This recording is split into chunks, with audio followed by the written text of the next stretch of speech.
Here's a little background about the books and the author. Michael Newton is an American hypnotherapist.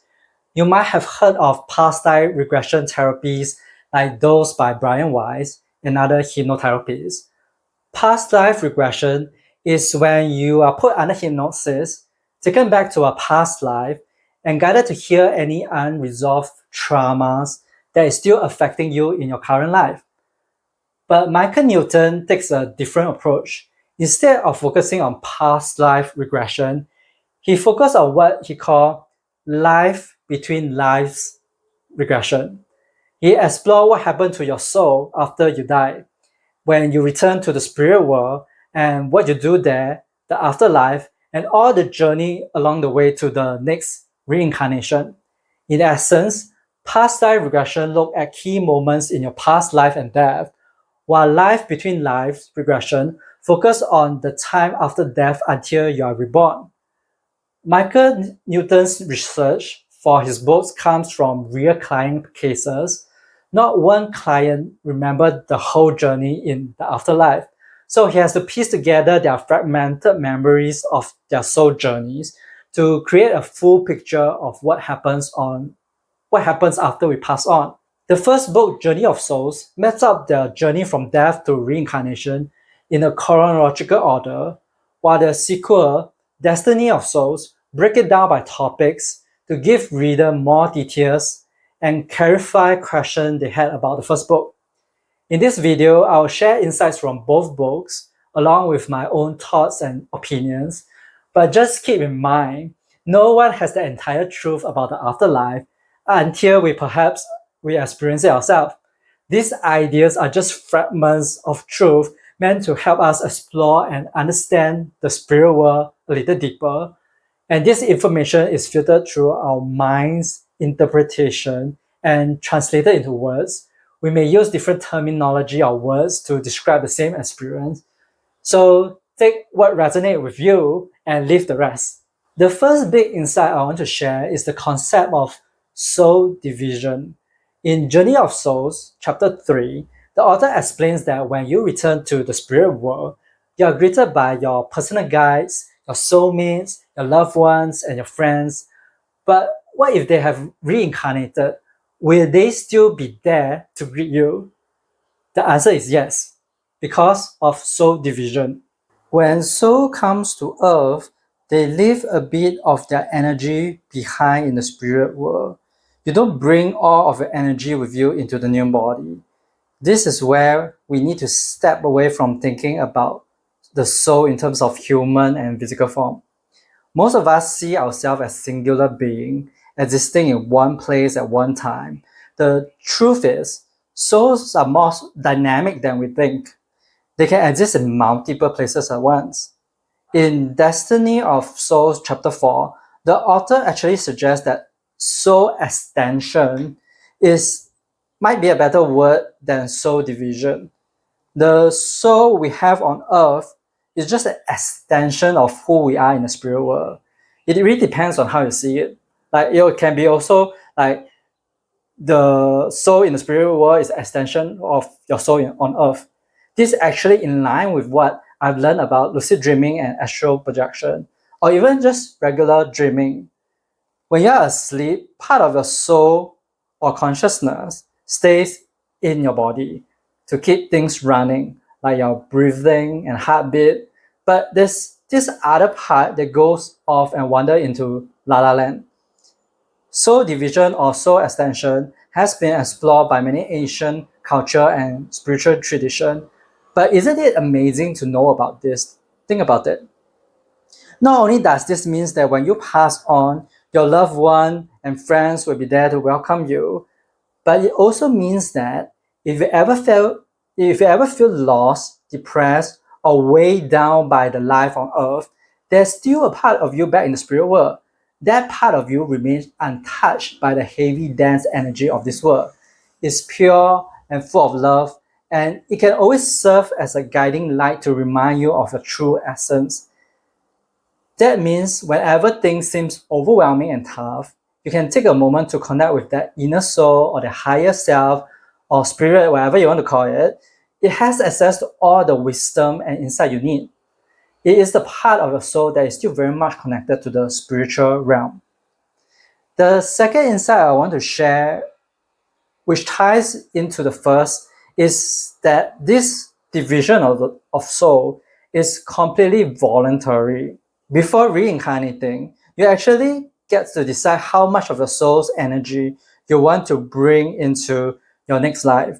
For example, you might decided to bring 70% of your essence here on earth and leave 30% back in the spirit world. It's entirely up to you how much energy you want to infuse into your new body. But here's the catch. Sometimes soul misjudge or get a bit overconfident about how much energy they need.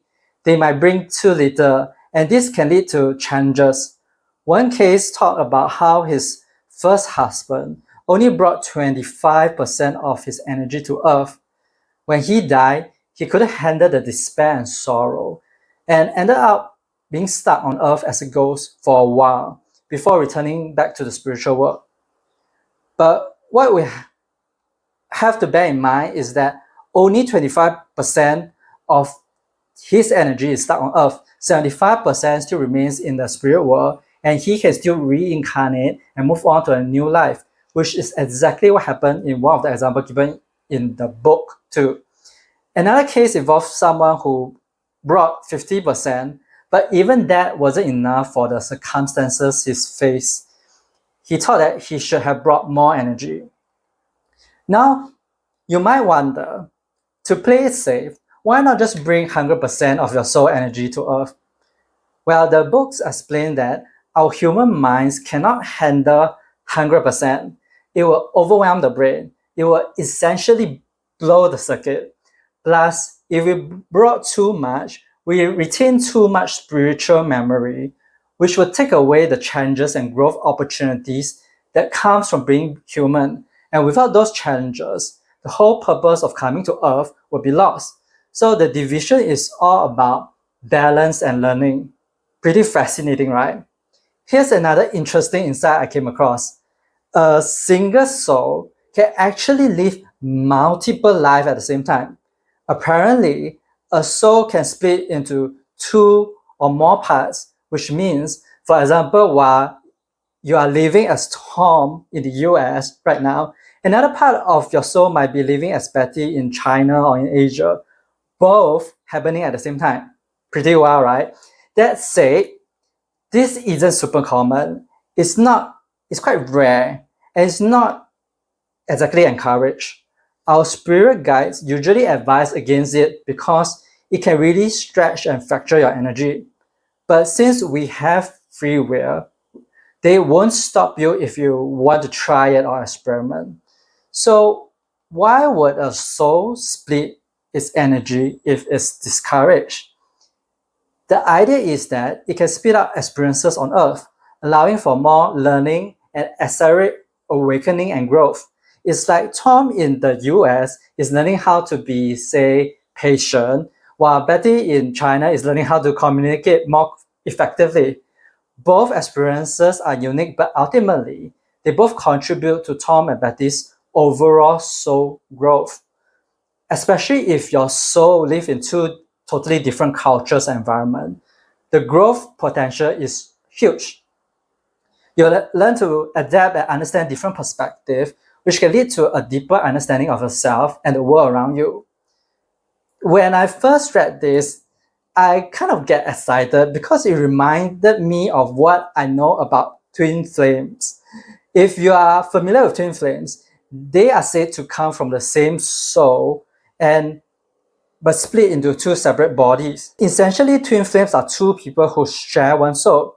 So normally, someone might have 70% of their energy here on earth and 30% back in the spirit world. For twin flame, it might be something like 10% in the spirit world, 45% and 45% split between two bodies here. This means double the experience, double the learning, and a faster path to spiritual awakening. That's my understanding of twin flame. Now, In his second book, Michael Newton shared that his findings don't align with the twin soul or twin flame concept. He explained that twin soul refers to two souls created at the same time out of one energy egg, which are then separate and don't reunite until the end of their karmic incarnation. So he totally rejects this concept because his finding shows that each soul comes from one egg and each soul is individual and unique. No two souls are alike at the moment of conception. But he didn't really touch much on twin flame, and he said that he didn't understand too much about the concept. And honestly, that's not how I define the concept. How I define twin flame is one soul, two bodies, just like what he shared about parallel life. The term twin flame itself has been overused and misunderstood a lot, to the point that most of the stuff you find online about it isn't really helpful. Many people confuse it with limerence or obsession or overly romanticized concept. For me, I see it more like a spiritual connection than a romantic connection. But I'm just going to let you decide how you want to define it. I'll move on to the next topic, which is actually something quite related: soulmates. A lot of us might imagine that after we pass on, we're just floating around on our own in the spirit world. But this book says otherwise. It explains that we are actually part of organized groups. One interesting idea from the first book is that each of us belong to a primary cluster group. This group usually consists of 3 to 25 souls, with the average around being 15. The primary cluster is basically where we find the soul we keep reincarnating with over and over again. They are like-minded souls with shared goals and the same level of awareness, and they work through lessons together over multiple lives. Usually, they choose to live together as relatives and close friends in each life. Even in the spirit world, they are often together. Think of them like a study group or support group. Most of the time, your primary cluster is made up of souls at a similar soul level to you. I'll talk more about soul level later on. But something interesting that the author noticed is that it's more common to find a subject's siblings from past life in their same cluster group than their parents.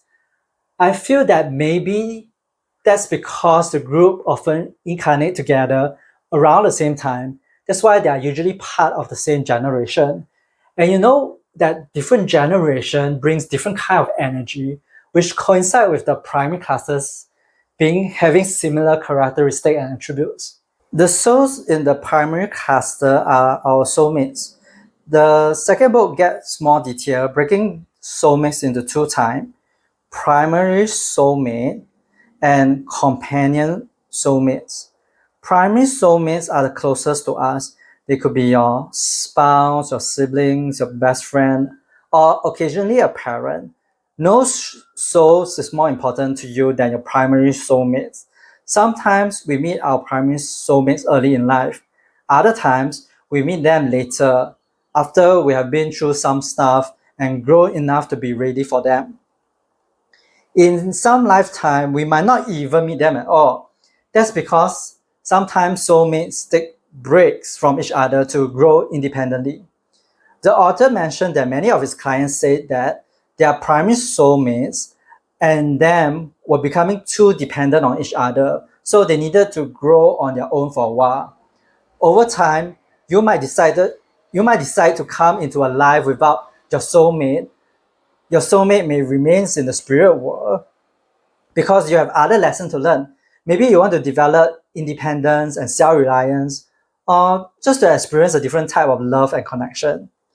Not being with your soulmate doesn't mean that time was wasted here on earth.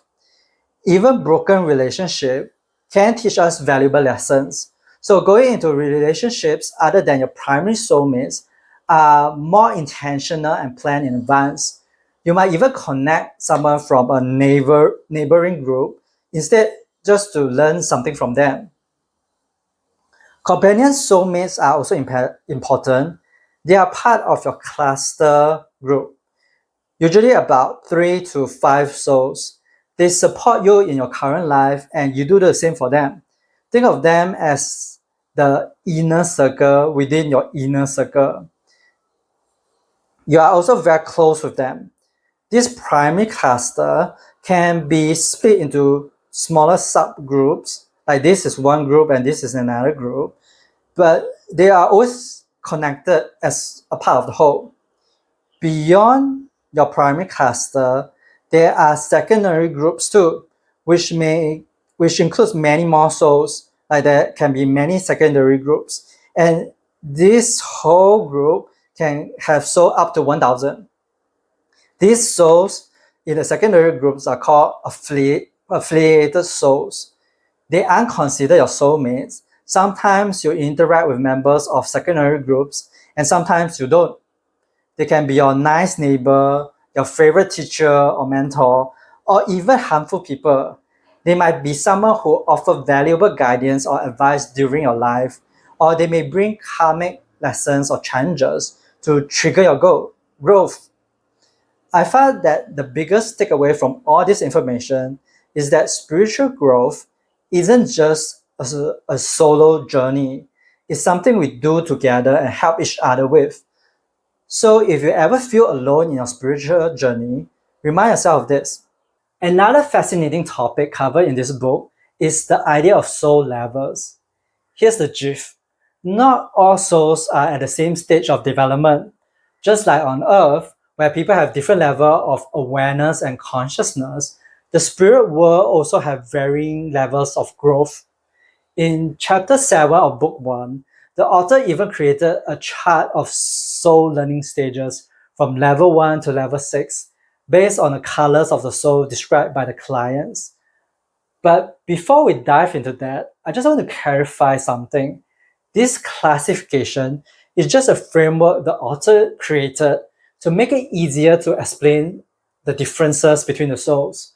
It's not about hierarchy or judgment. It's not like a soul at a lower level is inferior to one that is at a higher level.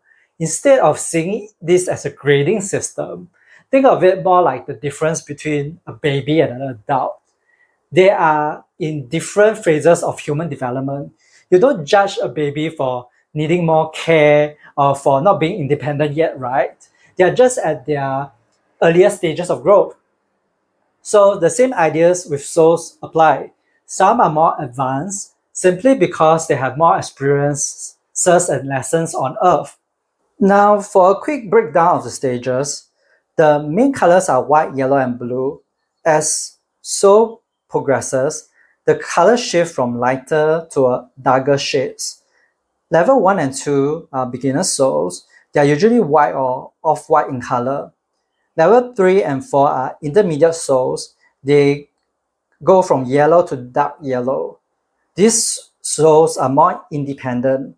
At level 4, souls start training to become junior guides, meaning they may start to guide some of the younger souls. Level 5 and 6 are advanced souls.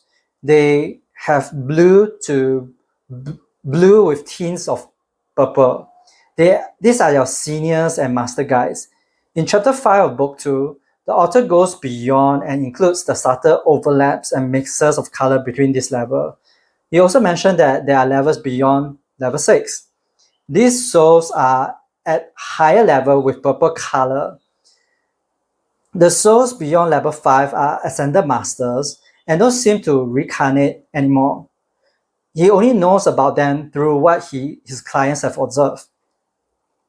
Interestingly, these colors can regress, such that your color can get lighter. For example, I read some soul might get so caught up in power or lose sight of their purpose on Earth, which can lead to setback in their growth. In the primary cluster, souls usually have the same or similar colors since they are about the same stage of development, but the shades can vary a bit because not everyone grows at the same pace. Sometimes souls that are moving ahead or are talented, they may step away from the group to take on more specialized roles, or they may be reassigned to another group that is at a similar stage of development as them. But even when they are separated from their primary cluster, they will still have a deep connection with the other soul in the original group. Another cool detail that the author shared in his second book is that apart from the soul's color, there are also these colors called the halo color. These colors fall outside of the soul's core center. They reflect unique traits of the souls, like attributes and even aspiration, like who you want to become. For instance, white means purity and clarity. Red might means a soul has an intense, passionate nature. But not all souls will have this secondary halo color. I want to share some thoughts about master teachers and spirit guide. They don't reincarnate on earth. Instead, they are on the other side guiding us. Everyone has at least one personal guide over there, but they are not always super involved in our daily life. One reason I feel is that they are guiding other souls on earth too. Some newer guides, like those in level 4, have only one soul under assigned to them, but most have a bunch of souls under their care. Another reason is that they don't tell you what to do. They respect your free will and individual expression. Guides are not there to decide your life. You are. If you want their help, you kind of have to take the initiative and ask for it. Otherwise, they will just let you figure things out on your own. That said, they do give little pointers here and there through signs, messages, and your intuition, kind of like a teacher nudging you in the right direction.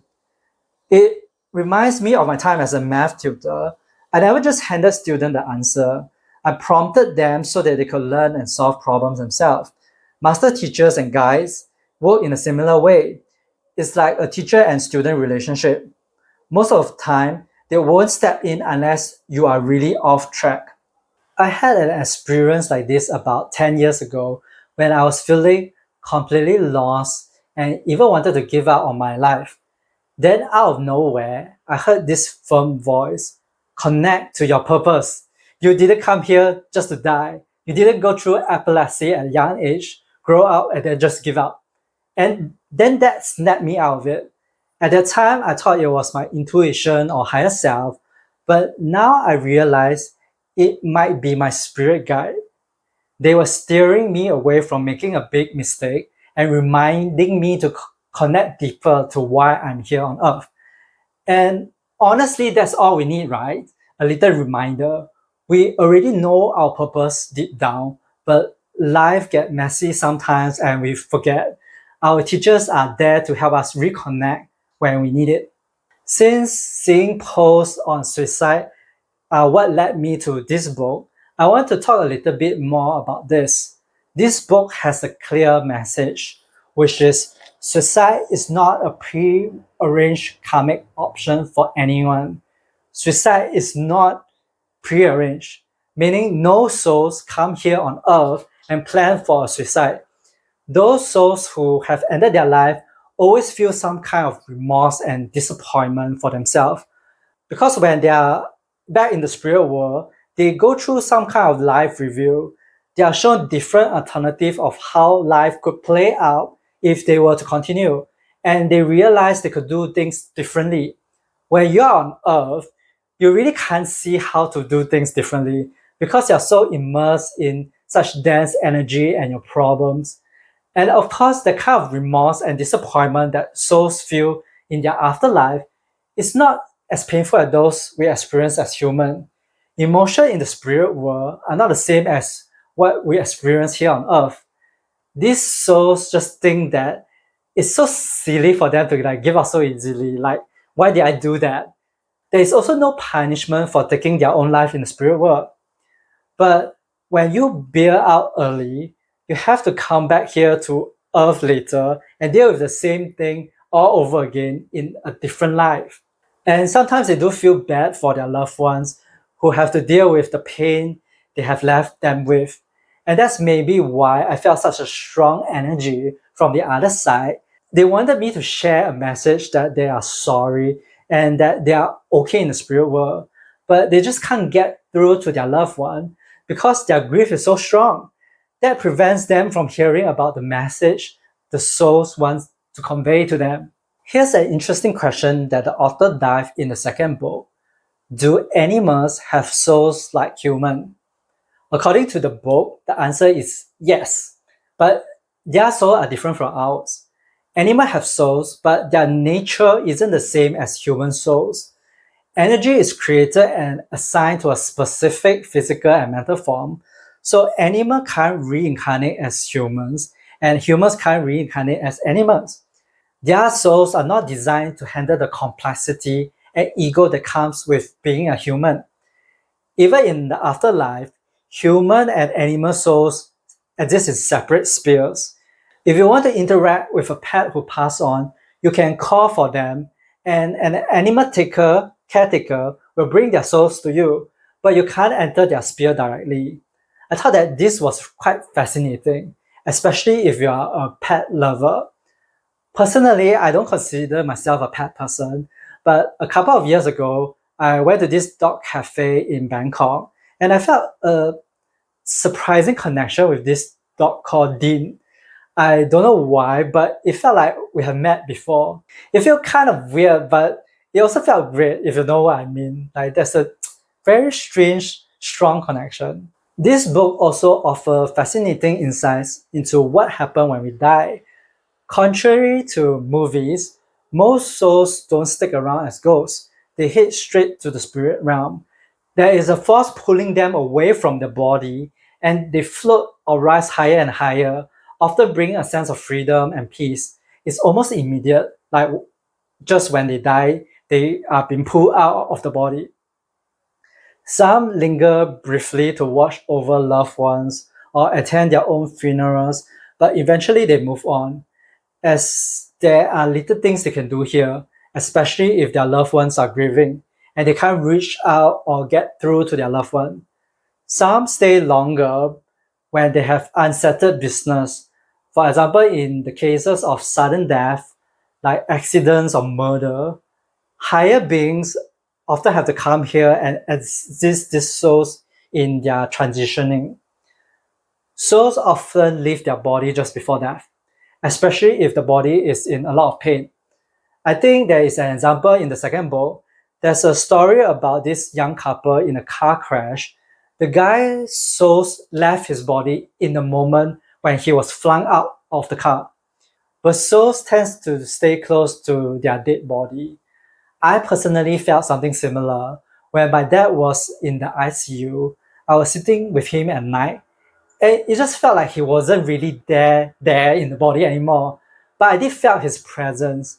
I remember one night the hospital room was so cold, and I went to the common area outside.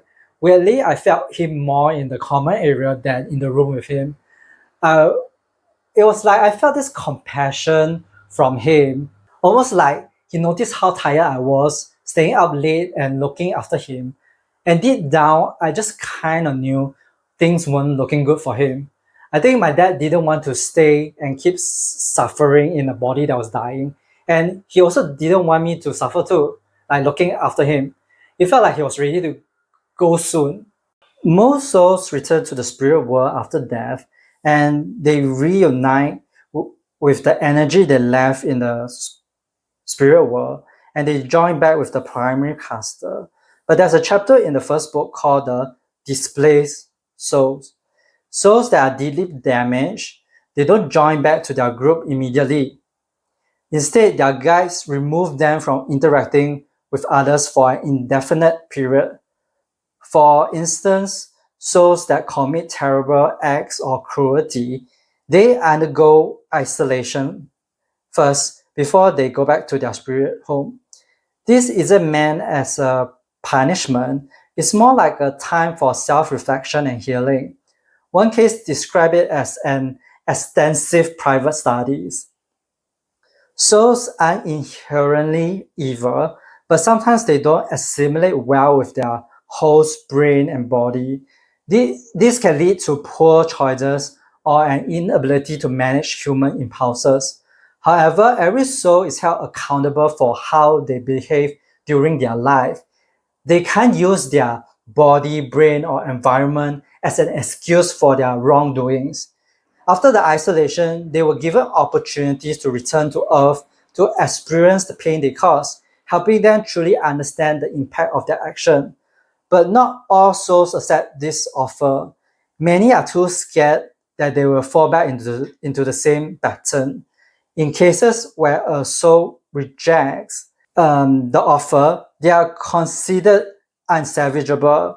Their energy will then be broken down into particles, like many different particles, and mixed with fresh energy to dilute the contamination. It's a way to start anew. There are also some damaged souls who may choose not to return to the spirit world. Instead, they may stay on Earth as ghosts, designing terrible spaces for themselves like a prison, lock themselves into a room without windows and away from the light, or just live in solitude. It's a self-imposed punishment. And this is actually in line with what I have heard from psychic mediums like Matt Fraser of what he talked about in his video. One of the most interesting insight I got from this book is how they describe the afterlife. It's kind of like a big school where you learn in different groups. They use words like library, where you can study, classroom, assembly hall, study areas, and also like study groups. One thing the author mentioned in his second book is that people don't always like the idea of the afterlife being described as a school. It's understandable because when we think of school, we think of human schools where you get stuck with people of your own, with people your age, and you may not have the best experiences, and you may have to study subjects that you're not interested in. And now back in the spirit world, it's still a school, and sometimes you even have jobs and roles. People may actually hate this idea. But the spirit world is totally different. So actually gravitate towards learning and mastery. They're not forced to learn. They naturally want to grow and develop. Earth is also like a classroom. It's not just about learning lessons and growing. It's also an adventure where you experience things from a new perspective you haven't tried before. The author did mention that Earth is one of the toughest and most challenging worlds out there. Souls come to Earth to speed up their growth, and you can actually choose not to come back. Your guides won't force you, but they'll gently encourage you to. I remember one story where a guide says that without living in a body, learning takes much longer. When you lose the chance to experience things directly, you miss out on so much. It's like the difference between studying at home or reading about concept and real life application. Unless you truly apply what you have learned in real life situation, you don't really get it on a deeper level. Eventually, most souls do return to Earth because they know it's where they will grow the most.